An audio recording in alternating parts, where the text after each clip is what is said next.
This is video number 2 of our extended series on the taxation of estates, gifts, and trusts. Okay.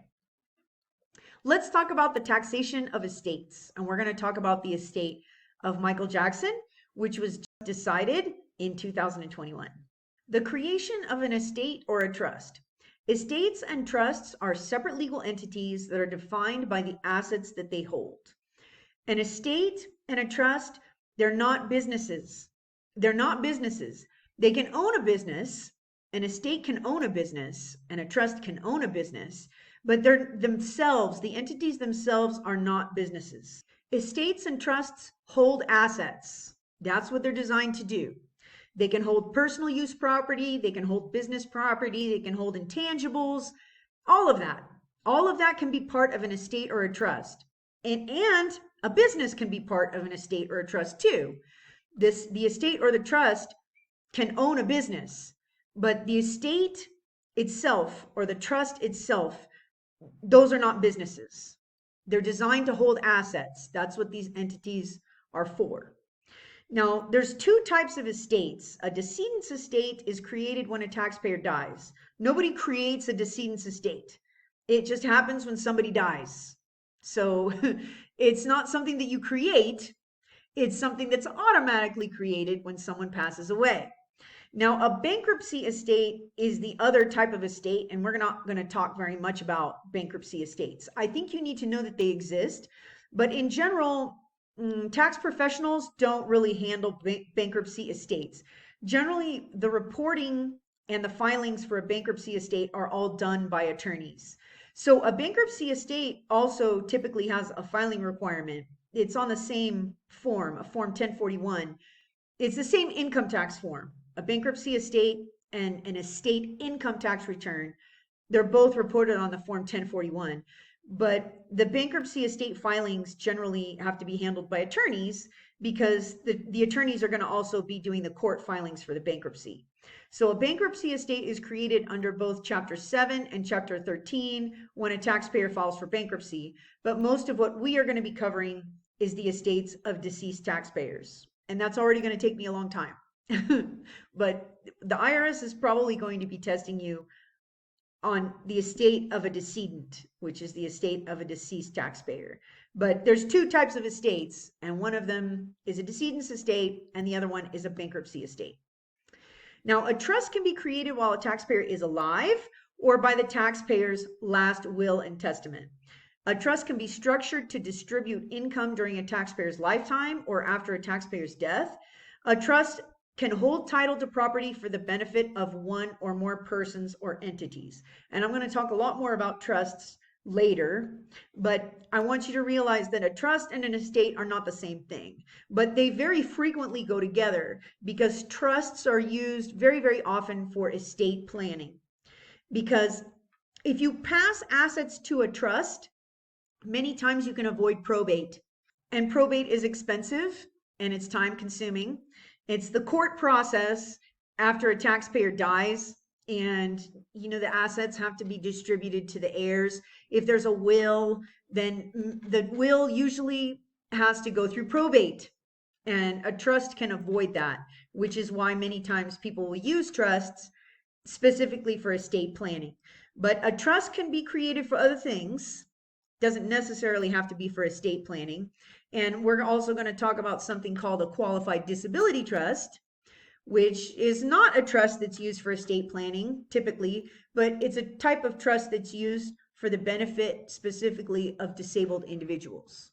So trusts can be used for many different things, but they very, very commonly are used as part of estate planning. An estate or a trust, if not a revocable grantor trust, is required to obtain an employer identification number, just like any other legal entity. Now, although most estates and trusts do have to request an employer identification number, an EIN, revocable grantor trusts are the exception. Generally, when it's a revocable grantor trust, you just use the taxpayer's social security number as the tax ID, and you wouldn't file a fiduciary tax return. You wouldn't file a Form 1041. All activity of a grantor trust is typically reported on the grantor's individual Form 1040. it's treated similarly to like a disregarded entity. And all of the income coming into that trust would just be reported on the Form 1040 of the grantor. So this would be the exception to the normal rule where you would have to request an EIN and file a separate tax return. In this case, generally you don't. A revocable grantor trust is generally just used to avoid probate. It's a disregarded entity, just like a single member LLC. Similar. I mean, they're not the same thing, obviously. An LLC is one thing, and a revocable grantor trust is a different thing. But for tax purposes, a revocable grantor trust is not treated any differently than the taxpayer or the grantor. The purpose of a revocable grantor trust is just to avoid probate. So if I transfer stock to revocable grantor trust, then I still control the trust in every aspect. I could, I could transfer the stock in, I could transfer the stock out, I can dissolve the trust at any time. That's why it's called a revocable grantor trust, because I could revoke the trust at any time while I'm alive. And if the stock makes money, or if I sell stock within the trust, then I'm just going to report that on my individual Form 1040. Typically, that's how it's done, if it's a revocable grantor trust. There are two sides to every estate and trust. For Part 2 of the e-exam, you must understand how estates and trusts function at the entity level. This includes their reporting requirements, filing due dates, and exemption thresholds. You need to know this at the entity level. For Part 1 of the e-exam, you have to understand how estates and trusts work from the point of view of the beneficiary, which are the people who are receiving income from that estate or that trust, as well as how those distributions affect the individual taxpayer's returns and where that income is going to be reported. Okay, because an estate and a trust is like a hybrid. Both of those entities are like hybrids. An estate and a trust can pay income tax. Okay, they can pay income tax, or the beneficiary can pay the tax. Somebody's got to pay the tax on the money that's coming in to an estate or a trust. Somebody's got to pay it. Either the entity has to pay it or the beneficiary has to pay it. They're not like a partnership, and it's also not like a corporation either. The partnership is a pass-through, right? All of the income flows through to the partners. The partnership itself doesn't pay income tax. And with a corporation, let's say it's a C Corp, with a corporation, there's dual taxation. If it's a C Corp, the corporation makes money, pays tax on it, and then when the corporation distributes dividends to the shareholders of a C corporation, then the shareholders are going to pay tax on those dividends as well. But estates and trusts are not like that. Either the estate pays the tax or the beneficiary pays the tax. And the estate can choose to accumulate income or it can choose to pass it through. The income is never going to be taxed in both places.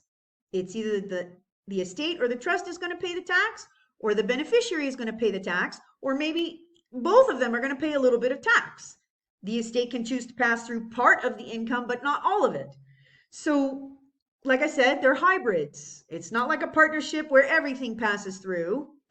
And it's also not like a C corporation, which can choose to accumulate income and pay tax on it, but then there's double taxation when the dividends are passed through to the individual shareholders. They're very unique in that regard. Estates and trusts are very unique.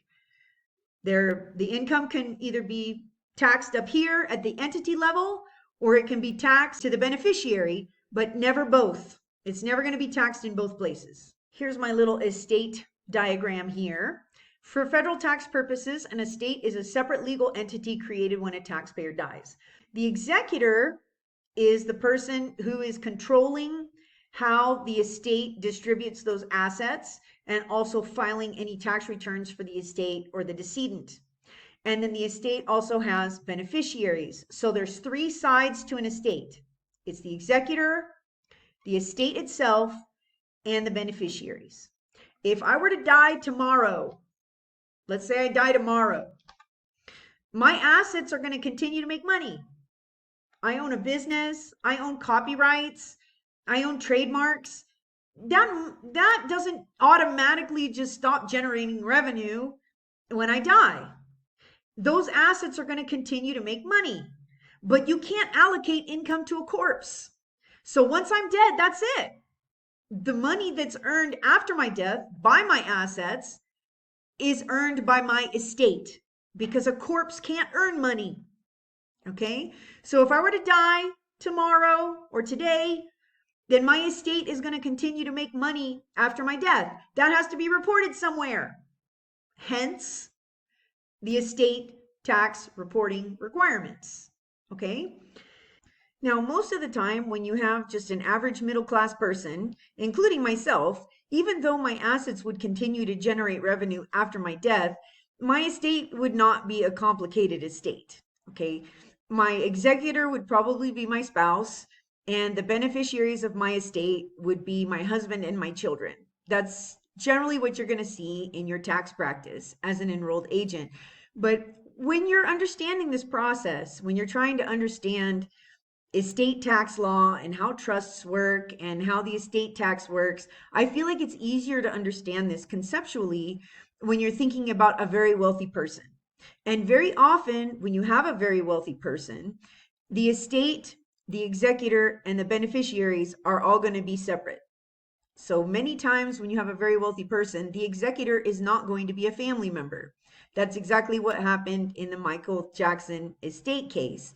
Michael Jackson chose executors that were not related to him to manage his estate after his death. And his estate was a very valuable estate that continued to make a lot of money after his death and still continues to make a lot of money after his death. And then his beneficiaries were his mother, Katherine Jackson, and his 3 children, who were all minors at the time of his death. So even if the estate had not gone into litigation with the IRS, the period of estate administration would have been very long because his children were all minors when he died. And in his will, he named his children and his mother as beneficiaries of his estate, but his executors were unrelated parties. They were basically, there was a music professional and a lawyer. That's who he chose. So I feel like when we're going through this process, for you to understand the estate tax and how estates work, is I want you to think about a very wealthy person who has passed away with a very valuable estate where they have an executor and beneficiaries and then the estate making money. And you have a period of administration where the estate has to report this income that's coming in and also has to report the estate tax on the Form 706. That's what we're going to talk about. Termination. Estates and trusts generally terminate when all of their assets and income have been distributed and all of their liabilities have been paid. So all of the assets and the income have to be distributed to the heirs or the beneficiaries. And then once that's done, the estate and the trust will file final returns, final income tax returns, the Form 1041. And then that's called a closing year or a termination year. And you need to know this for the test. So remember, an estate and a trust will generally not terminate until all of the assets and the income have been distributed either to the beneficiaries or the heirs of that estate or trust. If an estate or trust has a loss in its final year, the loss can be passed through to the beneficiaries, allowing them deductions on their individual returns. But losses cannot be passed through to the beneficiaries in a non-termination year. So once again, this is kind of like a hybrid. It's not like a corporation or a partnership. If you have a partnership and that partnership has a loss, then those losses pass through to the partners in that partnership every single year. Okay? That's what happens when you have a true pass-through. Let's say the partnership owns a business or has capital losses or any other type of loss. Those losses pass through to the partners in the year that the loss occurs. An estate and a trust are not like that. If an estate or a trust has a loss, then it is not passed through. Those losses remain with the estate or the trust until the year of termination. And in the last year, in the year of termination, when that estate or trust is finally going to dissolve and close down, then and only then can the losses be passed through. And if it's a final year and the estate and the trust has distributed all of its assets and paid all of its liabilities, and that final tax return is being filed for that estate or that trust, the Form 1041, if it's the final year, then the losses can finally be passed through. They're reported on the Schedule K-1 for the beneficiaries, and then and only then can the beneficiaries claim those losses on their individual tax returns. Only in the final year. Okay? Estate tax thresholds.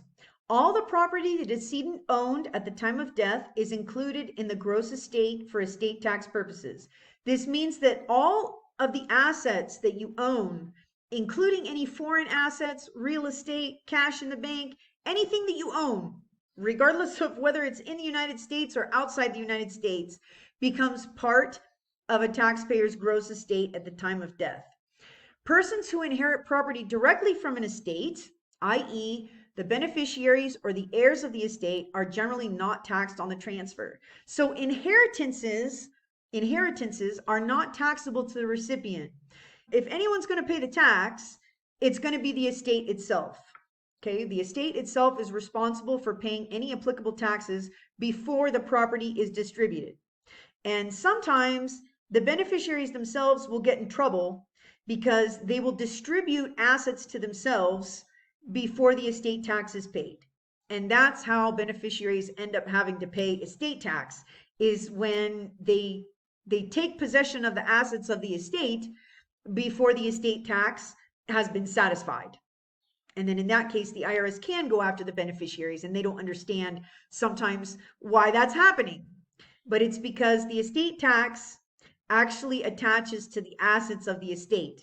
And all of the filing requirements for the estate and the tax of the estate has to be paid first before the assets are actually distributed. If those assets are distributed to the beneficiaries early, before the taxes have been satisfied, then what ends up happening is that the IRS can actually go after the beneficiaries themselves for the tax, okay, which is bad.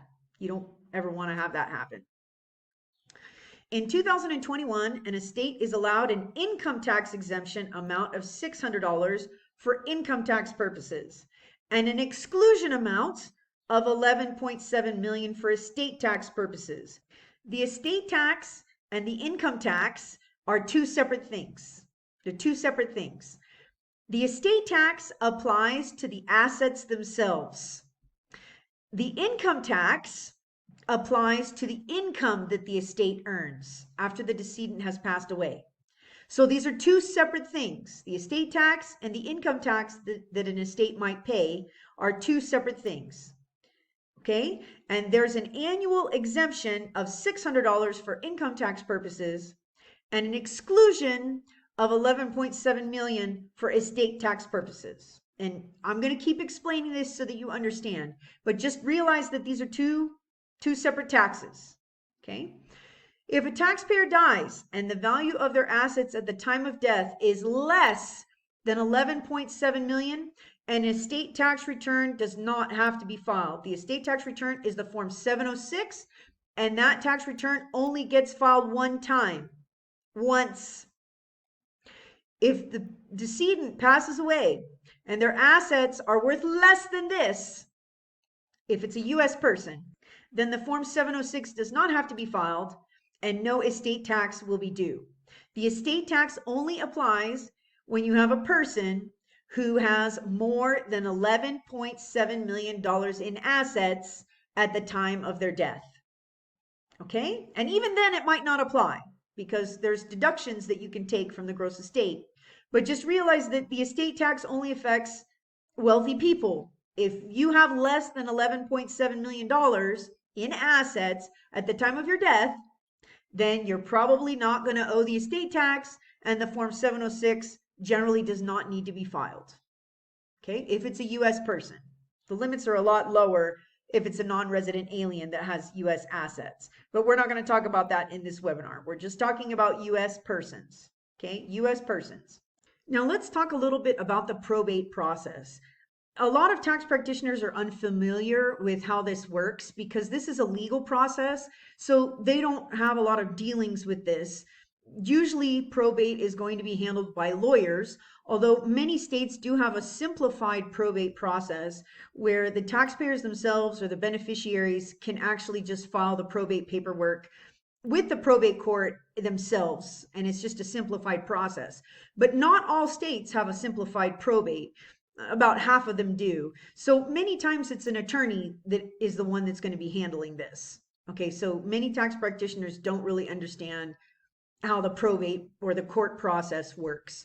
So I want you to think about this in terms of a wealthy person who has died, and either they die with a will or without a will, but either way, their estate has to go through probate.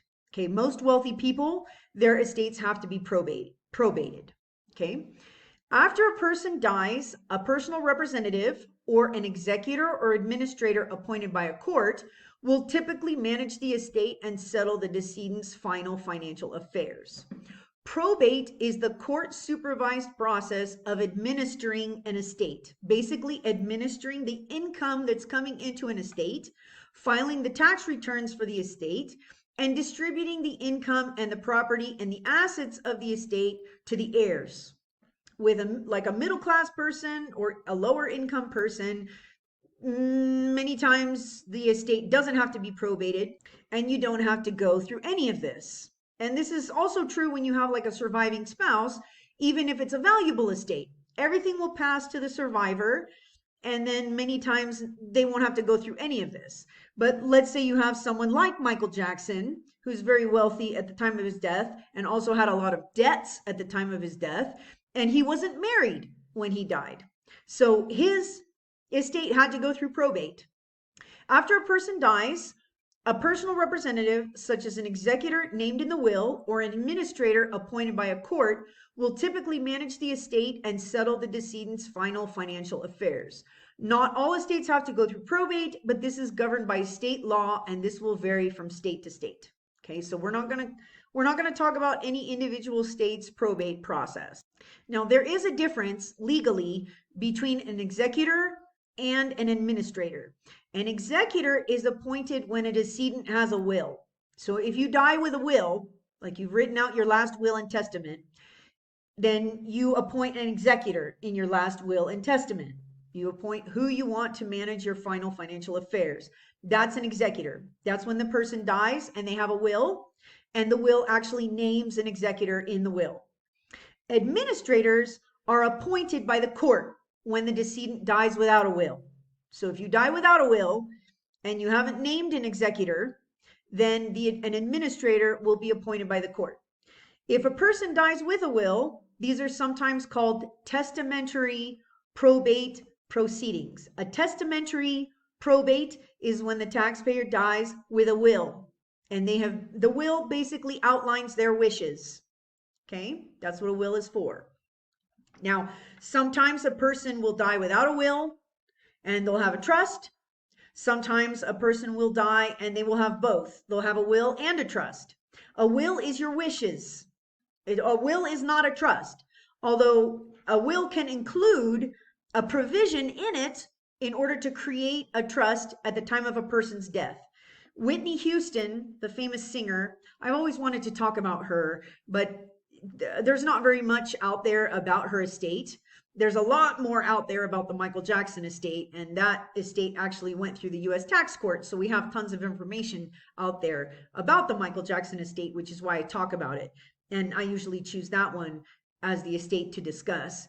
But for example, Whitney Houston, when she died, she actually did have a will, and she named executors in her will. She named her mother and her brother, I think, as executors in her will, but she also included a trust, a testamentary trust, as part of her will, and the trust was created upon her death. Now, you don't have to necessarily do that. A lot of people will include that in their will as part of the will, but a will and a trust are not the same thing. A will is just a document. A trust is actually an entity type. So a trust has to be created by a lawyer, and the trust itself will actually hold a person's assets or an individual's assets. So a trust is different than a will. A will is a document and a trust is an entity. Okay? If a person dies without a will, the person is said to have died intestate. Intestate is a legal term for a person dying without a will. Okay? They don't have anything written down, and nobody knows what their wishes are, and you would be shocked how often that happens, even with very wealthy or famous people. It's like they don't want to think about this. They don't want to think that they're going to die, even though it happens to everybody. You can't escape it. But a lot of very wealthy people die without a will. Very famous singer Aretha Franklin. She was 80 and she had no will. She died without a will. And she had 4 sons, and now her sons are like arguing and haggling over her estate. They're arguing over it in court because she didn't bother to write anything down before she passed away. So she died without a will. And then the singer Prince, very famous singer Prince, who I loved Prince, the purple one.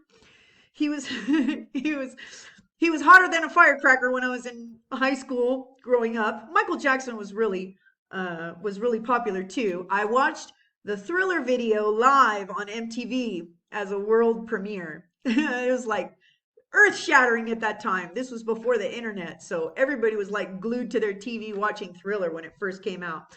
For the youngins in the audience, this is before the internet, and this was like a huge big deal back then. But I talk about the Michael Jackson estate because that estate has actually concluded, and there's a lot of information out there about him. But there's a lot of famous people that die without a will. Michael Jackson actually got it together and wrote a will. He had more than one, actually. He had one written before he had children, and then he had actually a second will written up later after he did have kids. But just a lot of people think about this don't think about this sort of stuff, and a lot of even wealthy people die without a will. Okay, so if a person dies without a will, the person is said to have died intestate. And then if they do have money and they are wealthy, then you can just guarantee that it's going to have to go through probate if they die without a will or a trust. Okay. The executor or administrator has the legal authority to act on behalf of the estate. The IRS will sometimes use the term executor and personal representative interchangeably, but for legal purposes, I want you to understand these are not the same thing. Okay, but a lot of times the IRS will just use these terms interchangeably because for IRS purposes, they kind of are the same, but for legal purposes, they're not. Okay. The IRS often uses the term personal representative to refer to anyone filing a return on behalf of a decedent, regardless if that person has been appointed by the courts or formally named in the taxpayer's will. So sometimes when it's like a surviving spouse or just a child that is filing the tax returns for a decedent, then the IRS will just say that's the personal representative, even if that person hasn't been formally named by the courts. When performing required duties for an estate before the IRS, executors must provide documentation proving their status. Documentation will vary, but may include documents such as a certified copy of the will or a court order designating the executor. Merely a statement by the executor attesting to their status is insufficient. Responsibilities of the personal representative and the executor. The duties of the personal representative or the executor include: they must obtain an estate EIN. So it's the executor's responsibility for doing this.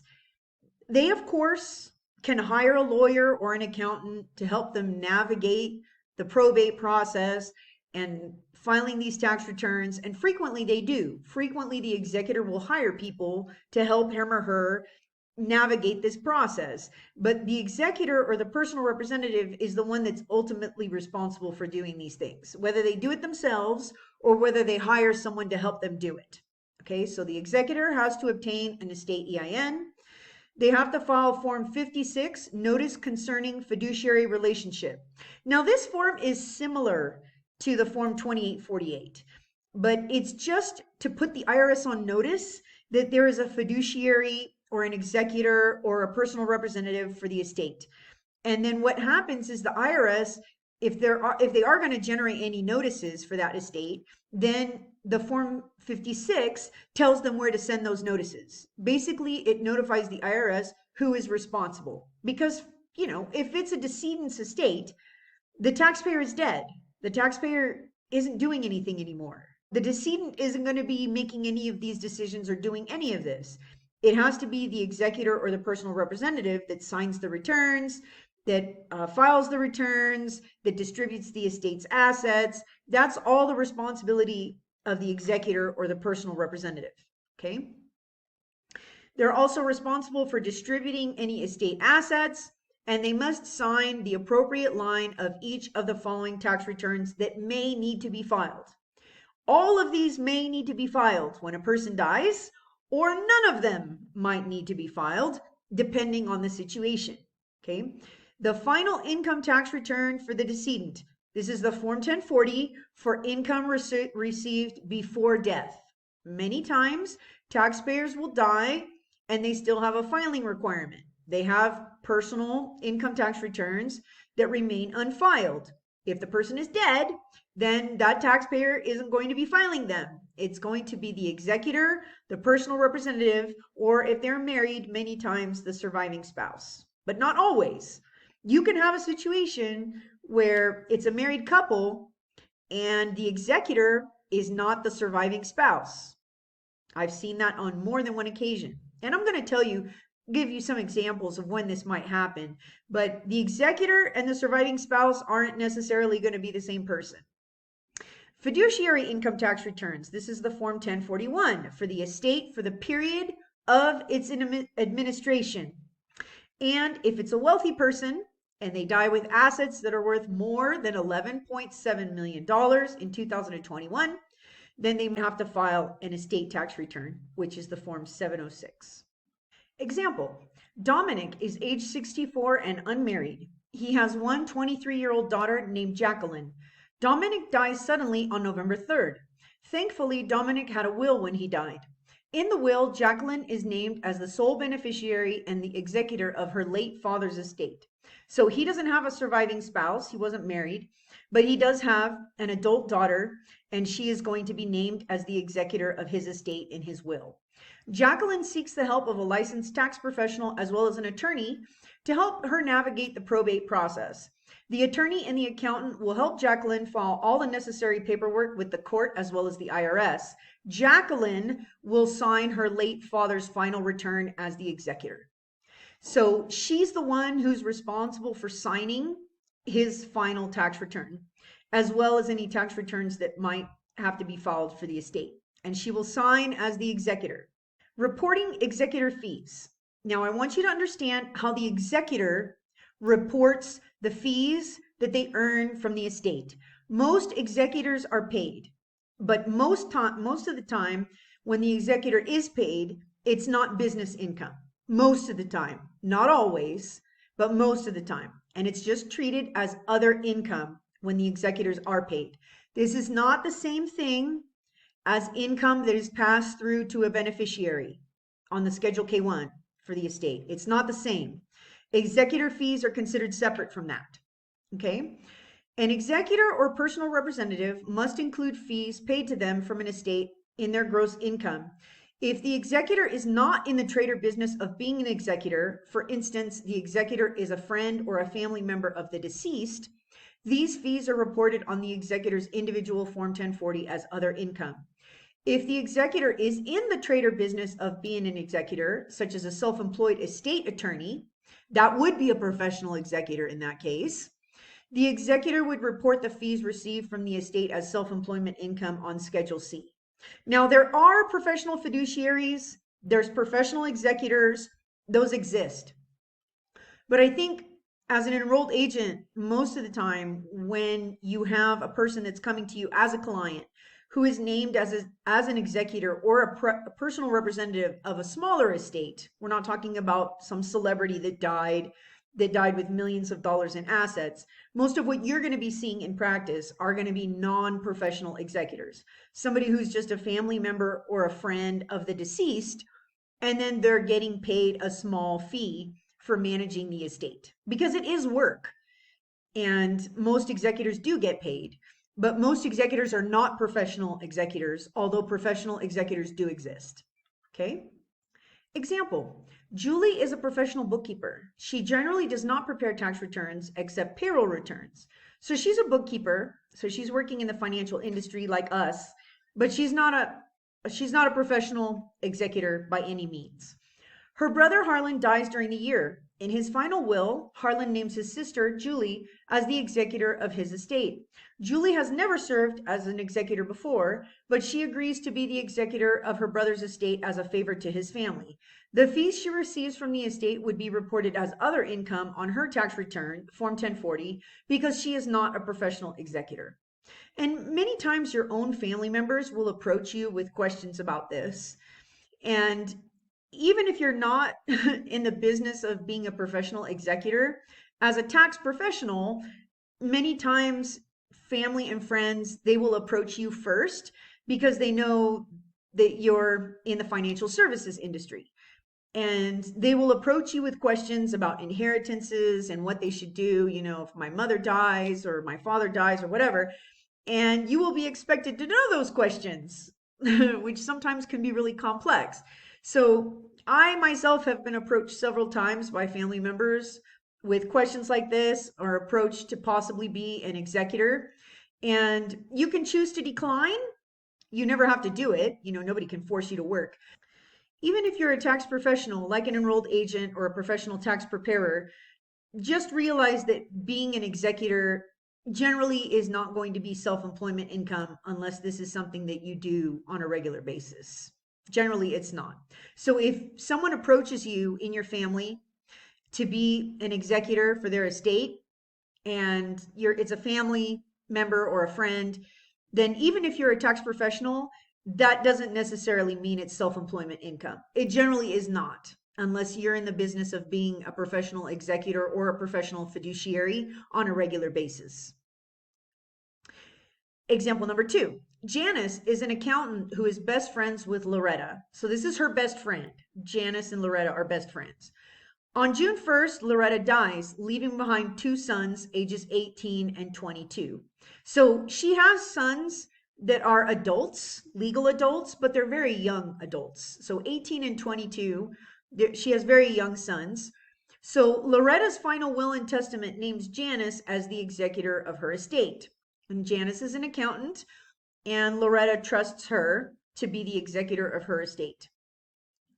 Janice agreed to be the executor as a favor to her friend. Janice, even though she is an accountant, is not in the trade or business of being an executor and has never been the executor of any other estate in the past. Janice will file Loretta's final tax returns as well as the tax return of the estate. She will also help distribute her deceased friend's assets to her beneficiaries, who are Loretta's 2 sons. Loretta's will stipulates that the executor of her estate is entitled to 2% of the income generated by the estate. And this would be typical. So generally, the executor of the estate is given a percentage of the revenues that come into the estate. Like between 1 and 5% is not atypical. And sometimes that's governed by state law. Sometimes state law will have like a maximum percentage that the executor can get paid. But this is not an atypical scenario. So she's entitled to 2% of the income generated by the estate. The executor fees paid to Janice would be reported on her individual Form 1040 as other income, and the executor fees are deductible by the estate itself. It's an administration cost of the estate. And then Janice would report the income on her Form 1040 as other income.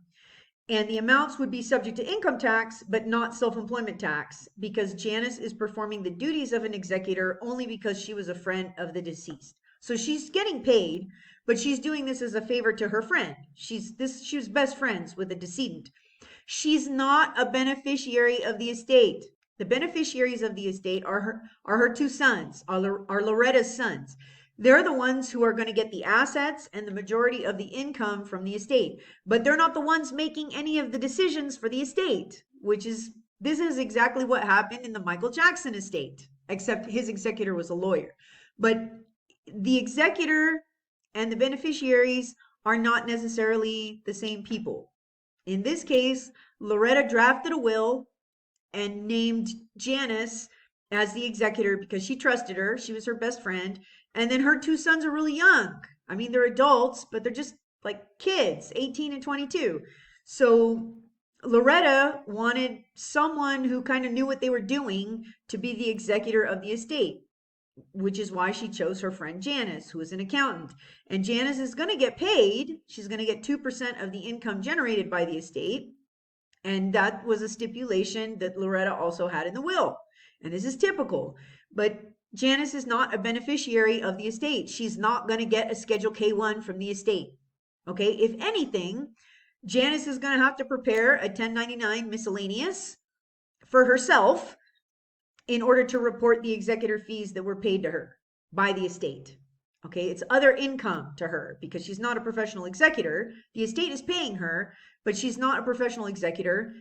And those fees would be deductible by the estate as an administration cost. But the beneficiaries of the estate, the ones that are actually going to get a Schedule K-1 from the estate, are the two sons, which are 18 and 22. Okay? Example number 2. Eli is a professional estate tax attorney. Now, he is a professional executor. He does this for a living. One of his longtime wealthy clients, Caroline, dies on January 3rd after a long battle with cancer. So she knew that it was coming. So Caroline was smart and she drafted a will. Caroline names her attorney Eli as the executor of her estate in her will. The sole beneficiary of Caroline's estate is her son Benjamin, who is 17 and still a minor. So Benjamin wouldn't be able to do this because he's still a kid. He's a minor. So Caroline names her attorney Eli as the executor of her estate. The executor is not going to be Benjamin. Benjamin is a beneficiary. He's going to receive distributions from the estate, but Benjamin is not the one that's going to be making decisions for the estate. Now, Benjamin could go presumably live with a family member. He's 17, so he's still a minor. So he would probably go live with a family member like an uncle or a grandparent or something like that after Caroline passes away. And that would typically also be part of her will as well. She would say, like, who's going to get custody of her son after she dies. He's 17, so he's almost an adult, and he would have a say in this as well. Typically, the court will ask, the children who they want to go with and everything else. It's a long process. None of this happens overnight.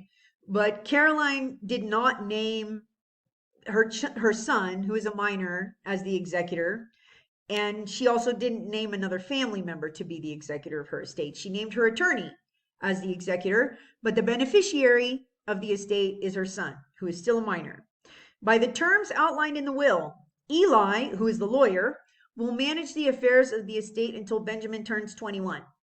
By law, the executor has a right to charge a fee for managing an estate. Caroline's will stipulates that the executor of her estate is entitled to 5% of the income of the estate.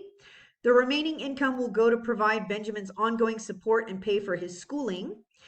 As the attorney and the executor, Eli would report the income that he earns as an executor on his Schedule C, and it would be subject to self-employment tax.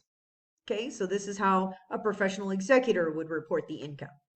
So if you are a professional executor, then you report the income from your executor fees on Schedule C, and that income would be subject to self-employment tax. An executor's liability. A personal representative is also responsible for determining any estate tax liability before the estate's assets are distributed to the beneficiaries. The tax liability for an estate attaches to the assets of the estate itself. If the assets are distributed to the beneficiaries before the taxes are paid, the beneficiaries or the executor himself or herself may be held liable for the tax debt up to the value of the assets distributed.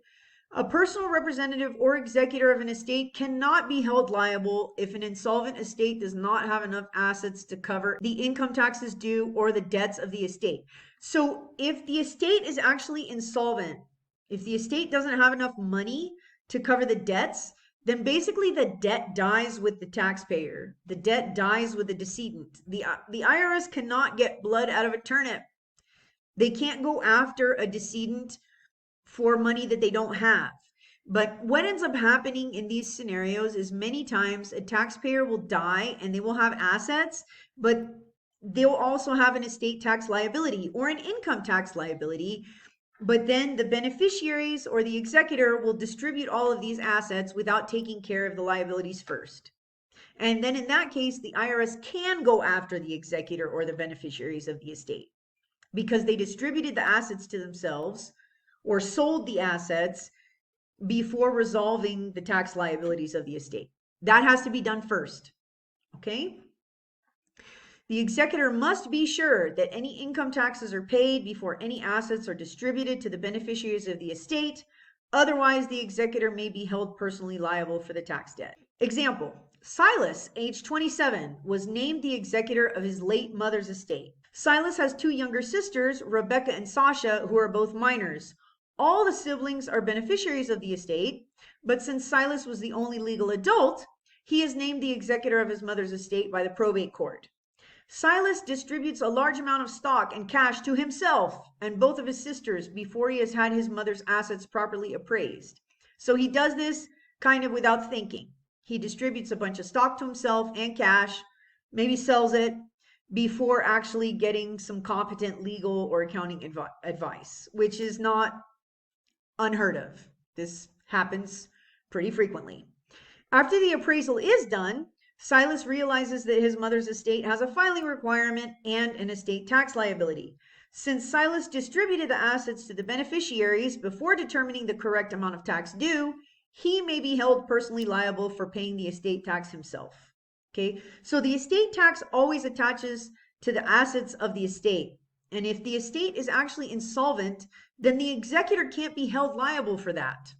Okay, the IRS can go after all of the assets of the estate, but the executor can't be held liable for any tax if the estate actually doesn't have the money or the assets to pay the tax debt. The problem is here is that he distributed assets to himself before actually taking care of any of the estate tax liability, and the executors are not allowed to do that.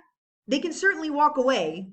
An executor can say, I don't want to deal with this. I don't want to be the executor.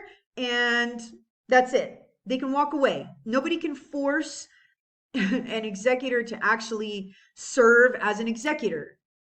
But what ends up happening many times is we will have a valuable estate, maybe an estate that has houses or land or stock or cash, and then the executor will come in and distribute that cash or sell those homes or that land without taking care of the estate tax liability first, because they want that money. They're greedy. Let's just put it like that.